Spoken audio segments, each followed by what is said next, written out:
Tuhan, bukalah bibirku, agar mulutku memberitakan kemuliaan-Mu. Ya Allah, ingatlah aku sesuai dengan anugerah-Mu. Tuhan, dengarkanlah aku sesuai dengan pertolongan-Mu yang penuh dengan kesetiaan. Kemuliaan bagi Bapa dan Anak dan Roh Kudus, seperti pada permulaan, sekarang dan dari kekal hingga kekal. Amin. Haleluya.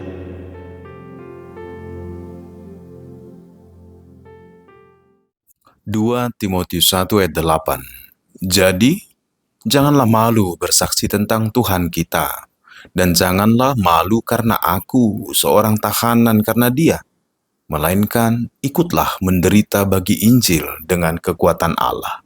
Setelah kebangkitan Tuhan Yesus Kristus, sebelum Dia naik ke surga, Tuhan memberikan amanat agung kepada para murid-Nya, kepada saksi-saksi kebangkitan untuk memberitakan Injil ke segala makhluk.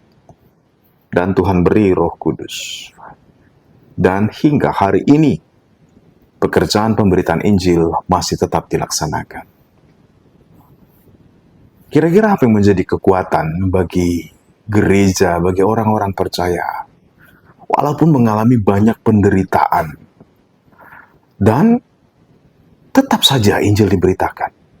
Tidak mungkin orang berani mati untuk suatu kebohongan, karena para rasul saksi kebangkitan itu semuanya menjadi martir kecuali Yohanes. Saudara yang kasih Tuhan, Bapak Ibu jemaat yang dikasih Tuhan, kita hidup di dalam masa penantian. Ketika Tuhan Yesus naik ke surga dan lewat penglihatan atau visi atau wahyu kepada Yohanes, bukankah Tuhan Yesus berjanji, aku akan datang segera, dan itu dipegang oleh gereja. Bapak Ibu jemaat yang dikasihi Tuhan, suatu kunci menjadi kekuatan bagi kita dalam penantian akan kedatangan Tuhan kedua kali adalah kalau dalam kesusahan kita, dalam penderitaan kita, dalam kebimbangan mungkin, atau dalam kesusahan ini, ingatlah akan kekuatan Allah, yaitu Injil Kerajaan Allah. Yesus Kristus firman yang menjadi manusia, yang sebentar akan kita rayakan kedatangannya, yaitu lewat peristiwa kelahiran Kristus, ketika firman menjadi manusia. Itu menjadi penting. Dan itu yang dikatakan Rasul Paulus kepada Timotius, supaya tetap konsisten dan teguh dalam pelayanannya memberitakan Injil. Rasul Paulus mengatakan kepada Timotius, janganlah malu bersaksi tentang Tuhan kita. Supaya kita tetap hidup dalam sukacita berita Injil adalah, satu, jangan malu. Kunci jangan malu adalah cara pandang kita yang kita benerin. Banyak orang menjadi malu karena melihat diri sendiri dan membandingkan dengan orang lain. Jadi yang istilahnya zaman sekarang insecure. Ketika membandingkan diri dengan orang lain. Kita tidak butuh. Kita tidak ditentukan oleh orang lain. Kita ditentukan oleh Tuhan itu sendiri. Apa dan bagaimana dan siapa kita itu ditentukan oleh panggilan Tuhan yang Tuhan percayakan kepada kita. Bukan dengan keberadaan orang lain, tetapi karena Tuhan itu sendiri. Jangan malu untuk memberitakan Tuhan. Rasul Paulus mengingatkan, jangan malu karena berita Injil. Bapak Ibu, apalagi kalau membandingkan kita yang minoritas ini dengan yang mayoritas, kita bisa kena yang namanya minority syndrome. Takut karena kecil, malu karena kecil, malu karena nggak berdaya. Ingatlah, kecil bukan berarti tidak berharga. Sedikit bukan berarti tidak berdaya. Justru garam yang sedikit cukup memberi rasa kepada makan. Dan terang, bukankah matahari cukup satu untuk menerangi bumi ini? Jangan pernah malu untuk memberitakan Tuhan. Mindset dirubah, oleh karena itu kita perlu untuk mengenal kebesaran dan kasih dan kemuliaan Kristus. Justru dalam masa penantian ini, dalam masa penantian akan kedatangan Kristus, mari tetap belajar untuk mengenal Tuhan. semakin dalam lagi. Dan yang kedua, Rasul Paulus mengingatkan, jangan malu juga karena aku yang terkurung. Yang kedua, kita perlu ingat, jangan pernah malu kalau ada berita atau menjadi yang mau menakut-nakuti kita. Karena ada pemberita Injil dikurung, ada pemberita Injil yang dibunuh, ada pemberita Injil yang dipermalukan.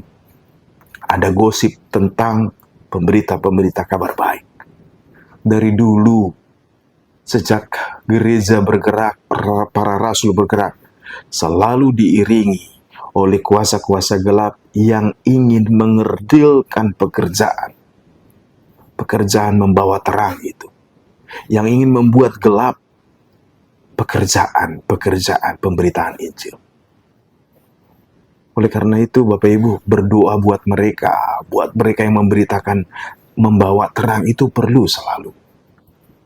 Dan selanjutnya, kita perlu sadari bahwa tugas panggilan orang percaya untuk memberitakan Injil bukan tugas seorang pendeta tetapi seluruh gereja, seluruh orang percaya. Kita punya tugas panggilan yang sama untuk memberitakan Injil Kerajaan Allah. Dan dengan demikian kita membutuhkan yang namanya pertolongan Tuhan selalu. Lewat persekutuan, lewat pembelajaran.